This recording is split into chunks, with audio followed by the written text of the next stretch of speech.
বলিউড অভিনেত্রী হিসেবে তুমুল জনপ্রিয় ক্যাটরিনা কাইফ ২০০৩ সাল থেকে ভারতের সিনেমায় কাজ করছেন তিনি। বর্তমানে বলিউডের শীর্ষ অভিনেত্রীদের একজন হিসেবে বিবেচিত ক্যাটরিনা। তবে ব্রিটিশ নাগরিক হয়েও সম্প্রতি হলিউড থেকে আসা সিনেমার প্রস্তাব ফিরিয়ে দিয়েছেন অভিনেত্রী।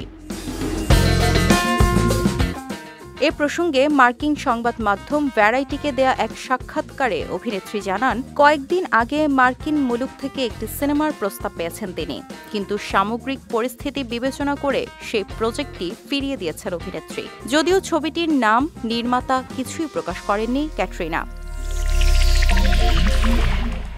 অভিনেত্রীর ভাষ্য, ক্যারিয়ারের নতুন একটা অধ্যায় হবে, এমন কাজ হলেই হলিউডে কাজ করব।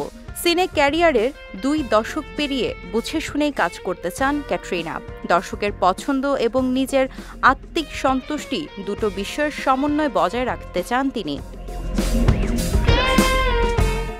অভিনেত্রী বলেন, কোন গল্পটার সঙ্গে দর্শক নিজেকে একাত্ম করতে পারবে, কোনটার সঙ্গে আমি নিজে ব্যক্তিগতভাবে এবং অভিনয়ের জায়গা থেকে একাত্ম হতে পারবো, সেই ভারসাম্য রাখাই আমার কাজ।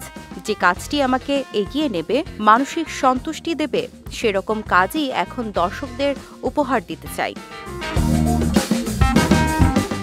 ক্যাটরিনাকে সর্বশেষ দেখা গেছে ম্যারি ক্রিসমাস শিরোনামের সিনেমায়।